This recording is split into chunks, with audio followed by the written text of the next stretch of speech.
ये जो चीजें मैं बोल रहा हूँ, digital India, make in India, I am talking about this in the month of November 2014. If memory serves me right, these projects started in 2015. So here I was a far-sighted private citizen who knows what kind of work the Modi government is going to do. Far-sighted private citizen. Bharat का रहने वाला हूँ, भारत की बात सुनाता। अमेरिकी department of justice की जानिब से पिछले दिनों जारी की गई जेफरी एप्स्टीन से मुताल्लिक़ दस्तावेज़ात ने एक बार फिर आलमी सतह पर तहलका मचा दिया है। अगरचे ये दस्तावेज़ात बड़ी हद तक हज़फ शुदा हैं, लेकिन फिर भी जिन जिन के नाम इस फहरिस्त में इस दस्तावेज़ात में आए हैं वो बहुत ही ख़तरनाक हैं। यानी ऐसे बड़े बड़े चेहरे, उन लोगों की असलियत इन दस्तावेज़ात में साफ होकर सामने आ गई है। ये मामला महज एक मुजरिम की दास्तान का नहीं है, बल्कि ताकत, सरमाया, सियासत और जिनसी इस्तेहसाल के एक तारीख गठजोड़ की अलामत है जो जदीद दुनिया के ऐवानों में पिनपता रहा। लेकिन इससे भी ज़्यादा ख़तरनाक और तशवीशनाक सवाल ये है कि क्या हमारे मुल्क में इस इंकिशाफ पर मीडिया का रद्द-ए-अमल कैसा रहा? क्या उसने तहक़ीक़, एहतसाब और अखलाक़ी जुर्रत का मुज़ाहरा किया या फिर उसने इक़्तिदार के दिफा को ही तरजीह दी? इन सारी तफसीलात को इस एपिसोड में जानेंगे। नाज़रीन, आप देख रहे हैं व्यूज़ ऑन न्यूज़ और मैं हूं ज़ईमुद्दीन अहमद।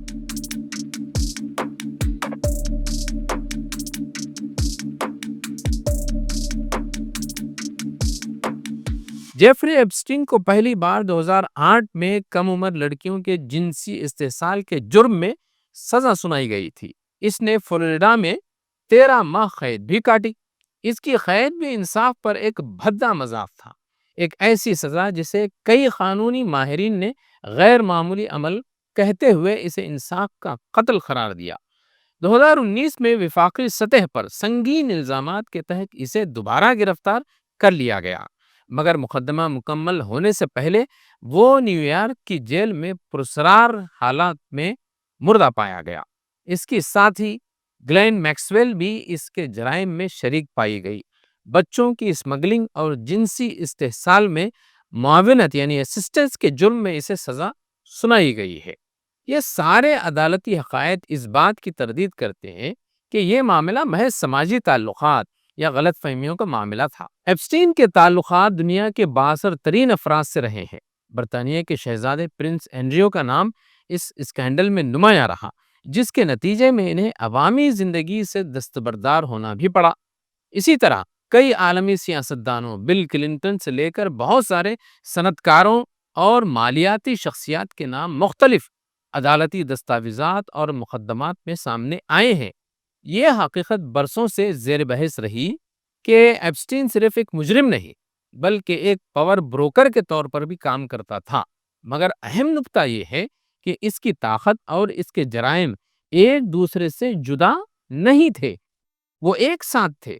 वो ताकत तक रसाई को इस्तेहसाल के लिए इस्तेमाल करता था और इस्तेहसाल को ताकत के हुसूल का जरिया बनाता था। हालिया फाइलों में आलमी सतह की मुताद्दिद शख्सियात के साथ साथ हमारे मुल्क के बाज़ अहम शख्सियात का भी इसमें जिक्र आया।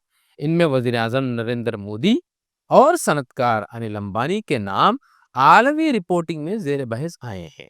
Beyond the fact of the Prime Minister's official visit to Israel in July 2017, the rest of the allusions in the email are little more than trashy ruminations by a convicted criminal which deserve to be dismissed with the utmost contempt.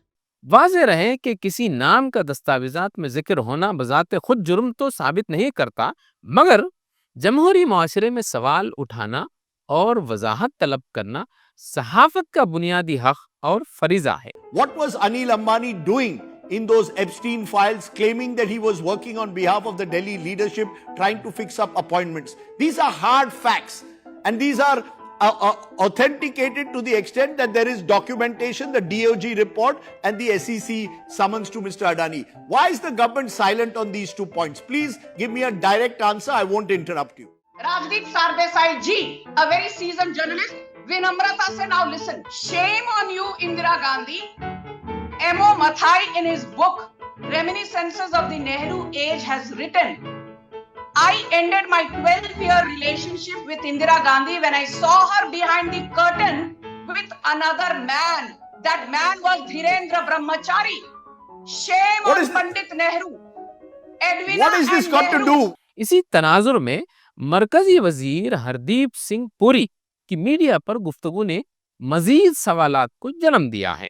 उनके बाज बयानात में यह तासुर मिला कि Epstein का असल किरदार power broker था और जुर्म को महज कम उम्र खातून के साथ ताल्लुक तक महदूद किया गया है। In 2008, he pled guilty, yes, for a charge that he was soliciting the favors of a woman who was underage. That was it. ये ताबीर न सिर्फ कानूनी तौर पर गलत है बल्कि अखलाकी सतह पर भी काबिल एतराज है। 9, 10, 11, 12 और 14 बरस की बच्चियां कम उम्र खवातीन नहीं बल्कि बच्चे हैं। जुबान की यह तब्दीली जुर्म की नोयत को कम करने की कोशिश मालूम होती है। भारतीय मीडिया के बड़े इदारों बशमूल एनडीटीवी पर यह इल्जाम आयद किया गया है कि इन्होंने इस मामले को ताकत के दिफा के जाविये से पेश किया। एक सीनियर एंकर की जानिब से यह कहना कि एप्स्टीन बुनियादी तौर पर पावर ब्रोकर था, दरअसल जुर्म और ताकत के रिश्ते को अलग करने की कोशिश मालूम होता है। हालांकि अदालती रिकॉर्ड्स इसके बरक्स तस्वीर पेश करते हैं।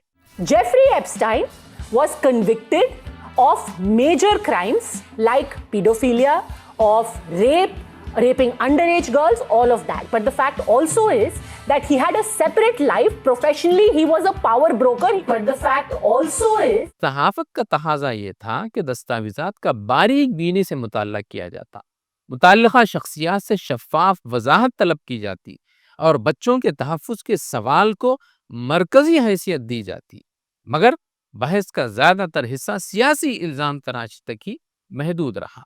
आज़ाद सहाफ़त जमहूरी निज़ाम की चौथी सुतून कहलाती है।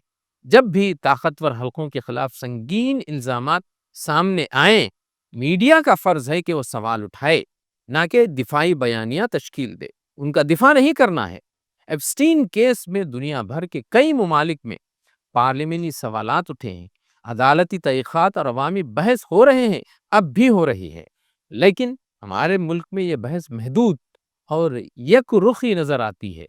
अगर ये बहस महदूद या यकरुखी रही तो ये जमहूरी एहतसाब के लिए बड़ी तशवीशनाक चीज़ है। इस मामले ने एक और पहलू भी नुमायां किया है, वो है माशरती सतह पर फिदरशाही बयानियाँ। जब बच्चों के जिनसी इस्तेहसाल जैसे संगीन जुर्म को नरम अल्फाज में बयान किया जाने लगे या उसे ताकत के खेल का ज़िम्नी पहलू करार दिया जाए तो ये न सिर्फ सहाफ़ती दियानत बल्कि समाजी अखलाकियात के लिए भी बड़ा ख़तरनाक है। मीडिया का मनसब ये नहीं है कि वो जुर्म की संगीनी को कम करे, बल्कि इसका फ़र्ज़ है कि वो माशरती बेदारी पैदा करे। ये भी एक तल्ख़ हकीकत है नाज़रीन कि बाज़ चैनल्स पर ख़वातीन एंकर्स को इस अंदाज में इस्तेमाल किया गया कि वो जुर्म की संगीनी को कम तर दिखाने वाले बयानिए को आगे बढ़ाती नजर आएं। ये न सिर्फ सहाफती दियानत के मनाफी है बल्कि माशरती सतह पर भी एक अफसोसनाक पैगाम देता है।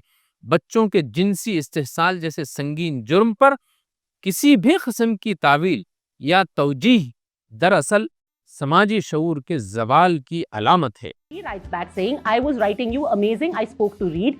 You reply at 6:17 p.m. and you say, indeed, telepathy, give me a shout when you're back and have fun, not that you require encouragement That's from correct. others for that. Yeah. The Congress is saying this indicates that there And I was knew by that time, 2014, 15, I knew. So what you have fun means what? I mean, listen, the Congress is capable of anything. Mr. Rahul Gandhi goes on trips to Vietnam. जमहूरियत में media का मनसब महज खबर रसानी नहीं है बल्कि एहतसाब है। अगर इख्तिदार से खुर्बत इस हद तक बढ़ जाए कि सवाल पूछना दुश्वार हो जाए तो जमहूरियत की रूह मजरूह होती है। एप्स्टीन फाइल्स का मामला अदालती ताकत के ढांचे की कमजोरियों को बेनकाब करता है, लेकिन हमारे मुल्क में इस पर होने वाली बहस ने एक और हकीकत आश्कार की है कि क्या हमारा मीडिया अब ताकत का निगरान है या उसका मुहाफिज। जब मीडिया सवाल करने के बजाय वसाहत देने लगे तो जमहूरियत कमजोर हो जाती है। other email that subsequently Jeffrey Epstein writes. this email where you have, he says, your November email with Reid Hoffman and Epstein, you talk about investment in India and the digital boost, etc., which is great. یہ وقت ہے کہ media اپنی تحقیقی روایت کو زندہ کرے، سیاسی وابستگیوں سے بالاتر ہو کر سچائی کی تلاش کرے اور بچوں کے تحفظ جیسے بنیادی انسانی مسئلے کو اولین ترجیح دے، کیونکہ صحافت کا اصل امتحان اسی وقت ہوتا ہے جب سوال طاقتوروں سے پوچھنے ہوں۔ ایپسٹین اسکینڈل انسانی اخلاقیات، طاقت اور استحصال کے گہرے رشتے کو بے نقاب کرتا ہے۔ اس پر صحافت کا رویہ بھی اسی کسوٹی پر پرکھا جائے گا۔ اگر میڈیا جرم کی سنگینی کو کم کرے یا سوالات سے گریز کرے تو وہ اپنی بنیادی ذمہ داری سے انحراف کرتا ہے۔ یہ لمحہ محاسبے کا ہے، نہ صرف سیاست دانوں کے لیے بلکہ صحافت کے لیے بھی، کیونکہ جب میڈیا سوال کرنا چھوڑ دے تو جمہوریت کی دیوار میں دراڑیں پڑنے لگتی ہیں۔ تو ناظرین، یہ تھا آج کا ویوز آن نیوز۔ پھر ہوگی ملاقات کسی نئے موضوع کے ساتھ، تب تک کے لیے خدا حافظ۔